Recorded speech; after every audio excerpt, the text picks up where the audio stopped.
Mesdames, Messieurs, bonsoir et bienvenue. Nous recevons aujourd'hui en studio Madame Diane Leboutillier, ministre du Revenu national et députée de la Gaspésie et des Îles-de-la-Madeleine. Alors, tout d'abord, bonsoir Diane. Bonsoir Mirko. Ça va bien? Très bien, merci. On se salue convenablement, hein? Oui. On fait attention au coronavirus. Exactement.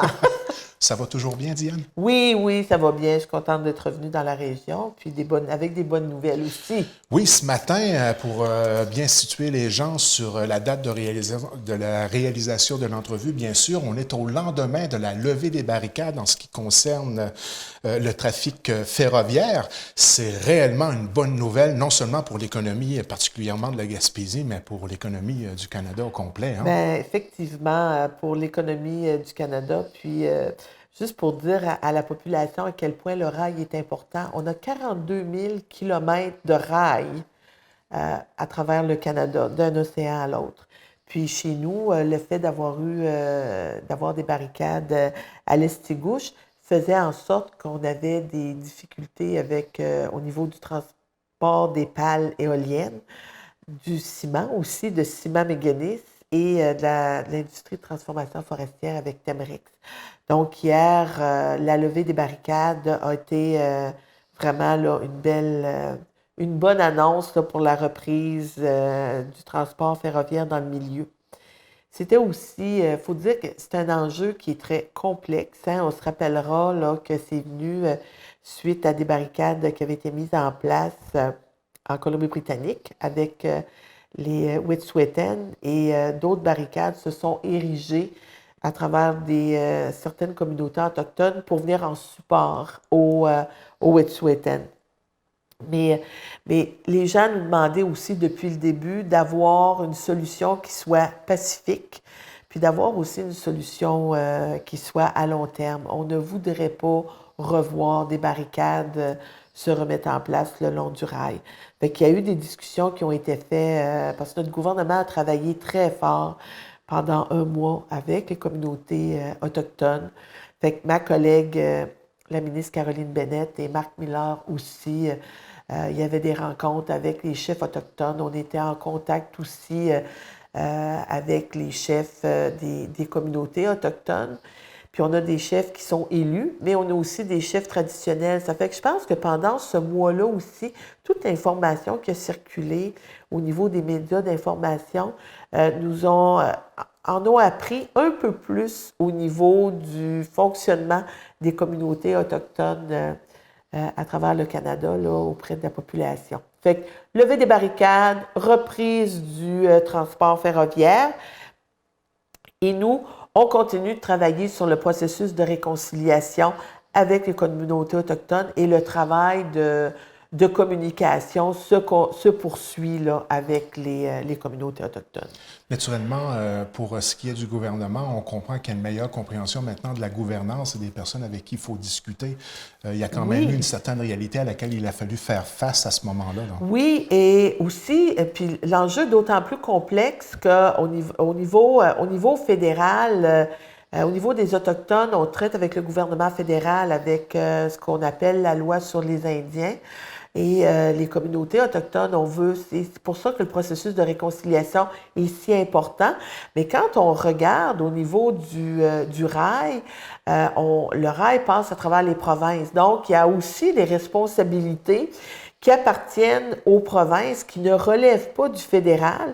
Et le premier ministre, lorsqu'il a dit, écoutez, on demande la levée des barricades, à ce moment-là, le premier ministre se prononçait clairement et à partir de ce moment-là, ce sont les provinces qui, elles, prennent le relais dans leur champ de compétences et aucun gouvernement, que ce soit fédéral ou provincial, ne peut donner d'ordre à un corps policier. Donc, à partir de ce moment-là, au niveau provincial, il y a des entreprises qui font émettre des injonctions. Les injonctions sont acheminées vers les corps policiers et les corps policiers, eux, regardent quelle doit être pour eux, quelle peut être la meilleure stratégie. Et ce qu'on savait très bien chez nous, c'est qu'on ne voulait pas revivre ce qui s'était passé à Oka. Fait que tout le monde, on ne voulait pas qu'il y ait de violence. On voulait que ce soit pacifique, et ça de part et d'autre, autant du côté des communautés autochtones que du côté des Blancs. On voulait une solution pacifique et une solution à long terme. Naturellement, le message est tout de même clair au point de vue du gouvernement que ce n'est pas une solution lorsqu'on veut revendiquer des choses, naturellement, d'aller vers ce genre de geste-là. Non, non, non. Puis le premier ministre a été très clair. Il n'était pas question de faire intervenir l'armée contre la population canadienne. Ça, c'est sûr et certain, mais en ce qui concerne le fait de barrer le réseau ferroviaire, j'imagine qu'il y a quand même un message clair au niveau des nations autochtones que ce n'est pas nécessairement la meilleure façon d'avoir une porte d'ouverture à la négociation avec le gouvernement. Parce que naturellement, les barricades ont été levées hier, mais est-ce que la population peut vraiment avoir confiance aux gestes où il y a quand même certaines communautés autochtones qui semblent déjà prêts, si jamais il y avait quelque chose qui ne fonctionnerait pas, de peut-être malheureusement encore aller vers cette forme de blocus-là pour obliger la négociation. Mais une négociation, ça ne s'oblige pas. On se doit d'avoir un contact, on doit être capable de discuter sans y aller avec des pressions aussi fortes et ayant des conséquences aussi graves sur l'économie canadienne et québécoise. C'est des conséquences économiques qui sont importantes parce qu'il y a des gens, puis je comprends la population d'avoir été... puis d'être choqués de ce qui se passait. Et il y a des gens qui ont été mis à pied. Puis ça a touché tout le monde, là, d'un bout à l'autre. On a des bateaux qui attendent en Colombie-Britannique pour débarquer du matériel que des entreprises de chez nous au Québec ont besoin. On a les agriculteurs dans l'Ouest qui, eux, voulaient acheminer leur blé vers les pays européens, les pays asiatiques. Donc, les conséquences ont été importantes et les conséquences ont été importantes aussi pour les communautés autochtones. Puis, ce qu'il ne faudrait pas, cependant, faut pas que les gens, moi, ce que je voudrais pas, c'est que les gens en viennent là, à se regarder puis à se détester. On veut pas ça. On doit être en mode solution.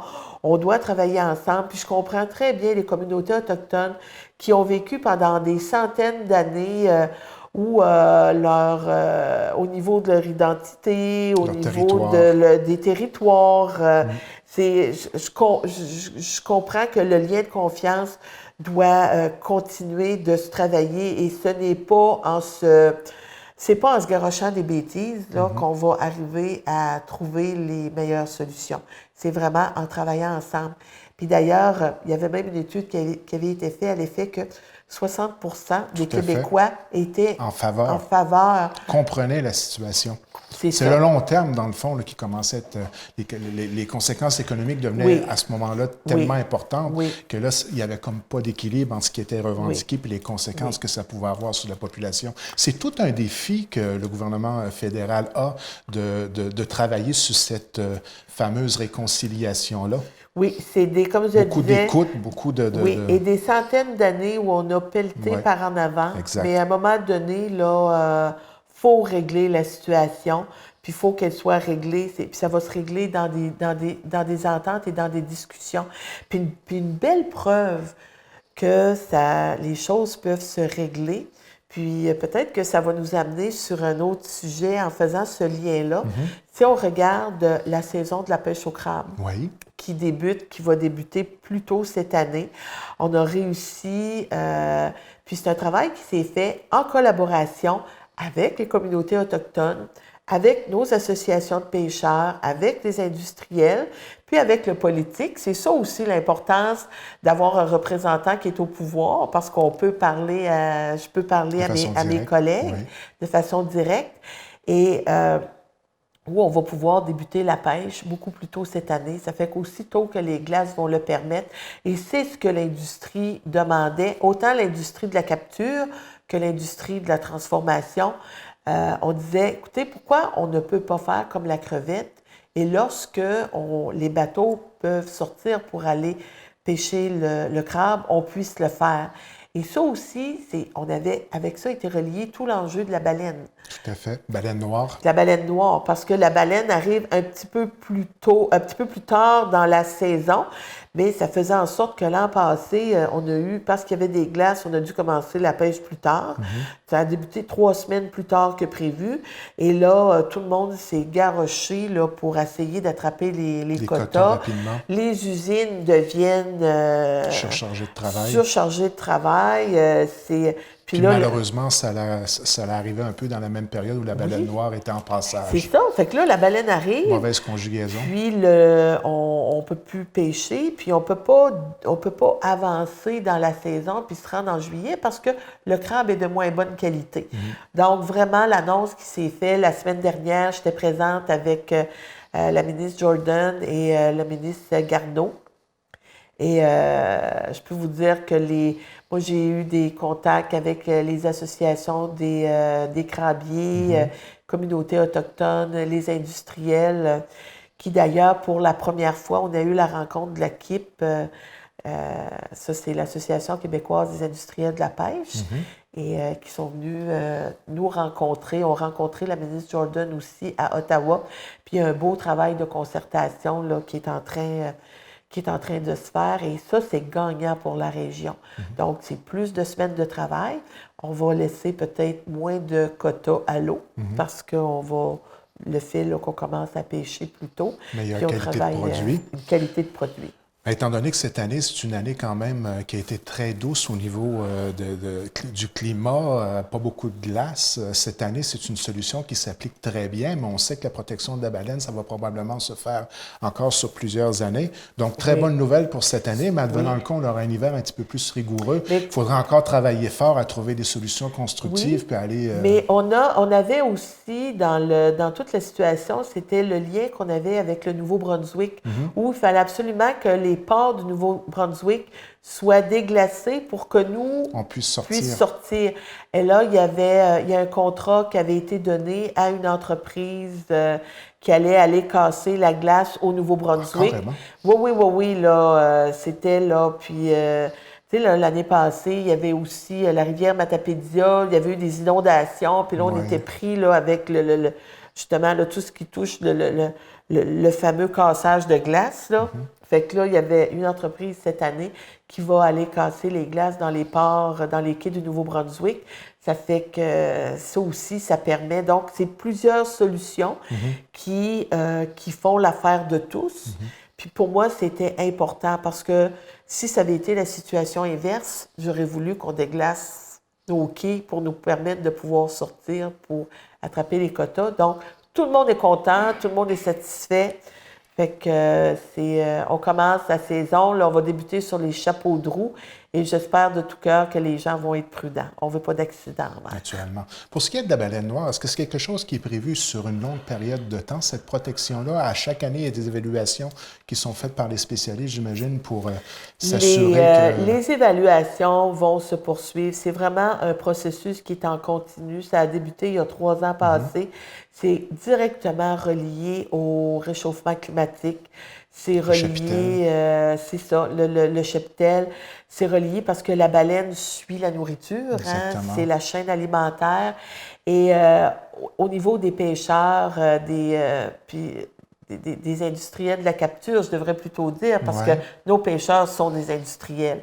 Et leur plus grande préoccupation est tout ce qui touche l'environnement, parce qu'ils savent très bien que ça a un impact important sur les océans. C'est pour ça que ça devient si important pour notre gouvernement, tout ce qui touche la protection des océans, puis de travailler en concertation. Puis avec la baleine noire, il y a un groupe de travail qui est en place où on a des scientifiques de pêche et océan, mais on a besoin de l'expertise des gens qui travaillent sur l'eau, qui sont sur la mer, qui vivent de la mer, parce que eux voient aussi...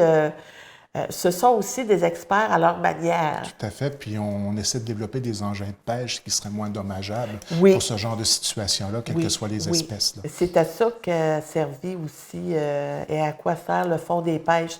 Donc, ça a vraiment c'est comme un effet domino. Hein? Quand tu touches à un, tous les autres finissent par être affectés. Mais ce qu'on a de beau dans toute cette histoire-là, c'est que c'est vraiment un travail de concertation, c'est un travail de discussion, c'est un travail d'équipe. Puis, ça, c'est très important, c'est la base. Oui. Puis ça va nous permettre de progresser. Puis on va continuer d'aller chercher des données. C'est pour ça que Transport Canada est interpellé, parce qu'il y a eu des centaines et des centaines d'heures où des drones se sont se sont promenés sur le golfe pour repérer les baleines, puis essayer d'en apprendre plus. Quelles sont les habitudes des baleines? Quelles sont les... fait que cette année, au niveau de la pêche au crabe, on commence la saison, toutes les zones deviennent dynamiques. Donc, on peut pêcher partout. Puis pour nous, c'était la fameuse zone 12 qui était la zone importante. Et si on voit des baleines, il va y avoir des secteurs qui vont devenir statiques où on ne pourra pas faire de pêche pendant 15 jours. Et si on ne revoit pas d'autres baleines, la pêche reprend dans ce secteur-là. Et si on revoit une autre baleine dans le même secteur à l'intérieur des 15 jours, il y aurait une partie de la zone qui pourrait être fermée pour le restant de la saison. Mais tout le monde est assis à la table, tout le monde est d'accord et on s'entend, là, comme je disais, c'est un processus évolutif. Puis, ça va nous permettre d'en apprendre plus sur qu'est-ce qu'on a dans le fond de nos océans. On ne connaît pas tout. On va avoir des belles découvertes. Et justement, parlant de ce qu'on a dans le golfe Saint-Laurent, il y a des phoques. Oui, il y a des phoques. Et il y a un groupe de travail qui a été mis en place pour, j'imagine, la gestion du phoque de l'Atlantique. C'est ça. Au niveau... et là aussi, on va avoir un mélange de scientifiques et de pêcheurs-chasseurs, parce qu'au niveau du phoque, c'est la chasse au phoque. Parce que les pêche et océans... l'an passé, a vraiment, pour la première fois, s'est positionné clairement en disant, écoutez, le phoque de l'Atlantique, c'est une problématique puis ça a un impact sur le retour de la pêche à la morue, sur différentes espèces de poissons. Le phoque n'a pas de prédateurs, donc il se reproduit. Les troupeaux ne cessent de croître et on parle de milliers là, de phoques. Là, les troupeaux sont vraiment immenses.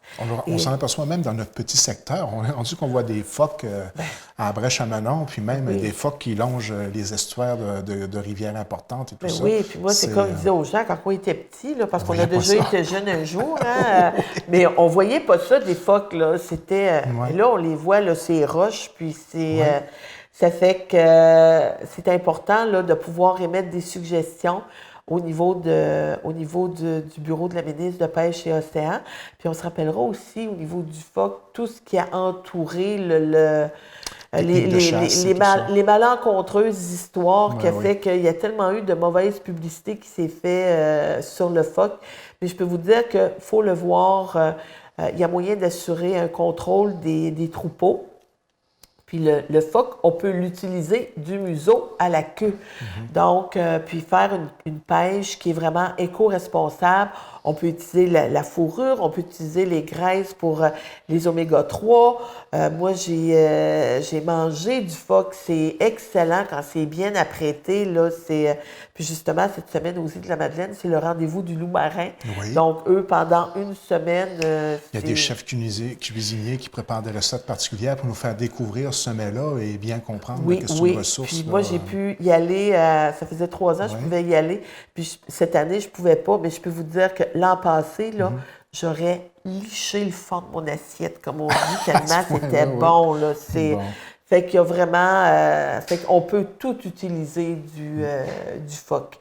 Vous vous rappelez, à peu près une vingtaine d'années, il y avait eu une forte progression de la transformation. Il y avait beaucoup de personnes, même à Cap d'Espoir, à l'endroit où Pic Caribou, il y avait une industrie qui était là.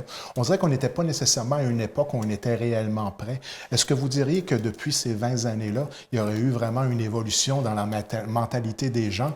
Puis un jour ou l'autre, il va falloir faire quelque chose avec cette ressource-là. Oui, mais on doit... Ça continue de cheminer. Il doit y avoir une évolution au niveau du phoque, mais on va vraiment... Il faut l'établir aussi avec des données scientifiques. Donc, c'est pour ça que ça devient si important que les scientifiques et les gens qui font la chasse aux phoques mettent leurs énergies ensemble, puis qu'on se dise, écoutez, oui, on a une ressource qui est là, on peut l'utiliser d'une façon qui est intelligente, éco-responsable, parce que, comme je le dis, il n'y a pas de prédateurs. Et les impacts On me disait, les pêcheurs me disaient, Diane, même le flétan, parce qu'un phoque, ça mange beaucoup, hein? Oui. Puis souvent, au niveau de la morue, ce qu'il va manger, c'est qu'il va manger le ventre, la partie la plus tendre. Puis beaucoup de phoques, ce que tu manges, éventuellement, finit par ressortir quelque part, hein? Puis dans le fond des océans, c'est qu'on se ramasse avec du flétan qui devient même véreux. Là. Nous autres, tu sais, quand tu connais la morue, on sait qu'il y a des vers dans la morue. Oui, tout à fait. Fait qu'il faut vraiment là, faire en sorte de bien utiliser la ressource puis que ça ait un impact là, qui est positif là, pour le milieu. Projet extrêmement important à suivre et qui ne cesse d'évoluer. Oui, oui.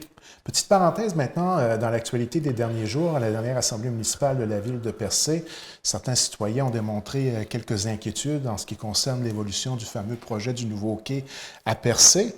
On sait qu'actuellement, peut-être pour bien expliquer à la population la façon avec laquelle les travaux s'effectuent, on parle bien d'une construction qui se fait en ce moment gérée par le fédéral. Effectivement, gérée par le fédéral, puis il y a 2 ans passés, il y avait un premier projet qui avait été présenté aux gens qui sont utilisateurs du quai. Donc, on avait les pêcheurs, les bateliers, on avait la ville de Percé aussi, la CEPAC. Les gens étaient autour de la table. Il y avait un premier projet qui avait été déposé. Moi, là, j'avais vu ce projet-là, je trouvais que c'était un sous-marin, là, ça n'avait pas d'allure. Mais en même temps, puis il y avait le gouvernement provincial, parce que le transfert se fait du fédéral vers le provincial. Lorsqu'il est terminé, il devient à ce moment-là... va être transféré au gouvernement du Québec et va être opéré parce que c'est le quai à Percé, c'est un quai qui est emblématique. Et au niveau du développement touristique de la place. Donc, il est à multiples usages. Et sont retournés sur la table à dessin. Puis dans le premier projet qui avait été présenté aussi, au niveau du gouvernement provincial, on disait qu'il faut aussi tenir compte que le quai soit au moins là pour plus que les 50 prochaines années, que le quai soit solide. Et on tenait compte aussi du rehaussement des océans, parce qu'on sait qu'avec les changements climatiques, les océans vont monter. On le vit avec l'érosion des berges sur l'ensemble du territoire gaspésien, là, puis aux îles de la Madeleine. D'où le premier projet où on avait fait quelque chose de très haut et de très laid. Et il y a un deuxième projet qui a été présenté à tous les acteurs qui étaient autour de la table. Et tout le monde autour de la table a dit on est en accord avec... il y avait vraiment une acceptation sociale et l'ensemble des intervenants gravitaient autour de la table, incluant la ville, les citoyens et les utilisateurs. C'est ça, tout le monde était en accord avec ce qui se passait. Est-ce que l'aspect esthétique avait été discuté à ce moment-là? Parce que l'inquiétude allait vers ça. C'est juste qu'actuellement, on est en pleine construction, on est très loin du produit final, mais les inquiétudes qui ont été formulées lors de la dernière Assemblée municipale allaient dans ce sens-là. Là. Évidemment que l'aspect esthétique, parce que dans le premier projet qui avait été présenté, je peux vous dire que l'aspect esthétique, c'était loin, c'était très laid. D'accord. Donc, oui, l'aspect esthétique a fait partie. Moi, je n'ai pas assisté aux consultations, mais c'est clair pour moi là, que les gens ont regardé l'aspect esthétique de tout ce qui se passait. Mais comme je disais, il faut aussi tenir compte de la durabilité. Puis la durabilité. Puis faut que ça puisse... Les océans vont augmenter. L'eau, ça va devenir de plus en plus... Oui. Et les tempêtes vont être de plus en plus grosses. On se rappelle là, les tempêtes qu'il y a eu à Percé. Là, c'est assez... impressionnant. Puis tout l'impact que ça a eu sur le côte, pas juste à Percé, mais sur tu sais, quand une tempête réussit à lever une voie ferrée, là, ça en dit long. Ça en dit long. Ça fait que, mais moi, ce que je demande aux gens, c'est d'attendre d'avoir le produit fini. Mais tout le monde autour de la table, c'est entendu. Et le projet avance comme il se doit. Puis dans les temps, les temps vont être respectés. Puis le transfert va se faire au 31 mars au gouvernement du Québec. Et naturellement, tout ça pour avoir l'objectif final qui est naturellement de ravoir un quai que les utilisateurs vont pouvoir utiliser de façon sécuritaire, qui va répondre aux besoins des touristes, puis qui va se marier le mieux possible dans le magnifique paysage de Percé. Effectivement. Et en terminant, hein, dans l'actualité, on parle beaucoup du coronavirus. On faisait un peu à Oui. la blague en débutant un petit coup de coude là pour. Mais est-ce qu'il y a une inquiétude pour, disons, l'aspect touristique des choses qui vont venir? Parce que tranquillement, pas vite, on s'en va vers la fin de l'hiver. Le coronavirus a vraiment un impact économique qu'on ne peut passer sous silence. Est-ce qu'on sent qu'on va être capable de passer à travers, disons, cette aventure-là de la façon la plus sécuritaire possible pour le moment? Oui, puis je peux vous dire que encore là, mes collègues, autant la ministre de la Santé, Patty Adjou, la vice-première ministre aussi, Madame Freeland, François-Philippe Champagne, mon collègue qui est aux relations internationales, tout le monde travaille très fort avec les scientifiques aussi qui sont assis autour de la table. On a des contacts partout à travers le Canada avec les provinces, notre réseau de la santé. Donc, c'est bien oui, préparé, on peut le dire aussi. c'est bien préparé. Tout le monde est prêt. Puis ce qu'on demande à la population, c'est d'être aussi d'être prévoyant, puis aussi de collaborer, puis de se préparer. Moi, je vous dirais qu'à tous les automnes, je regarde dans ma pharmacie, qu'est-ce que je pourrais avoir besoin. On sait que l'hiver, on est habitué à vivre avec la grippe, l'influenza, puis dire, bon, ben, on doit avoir...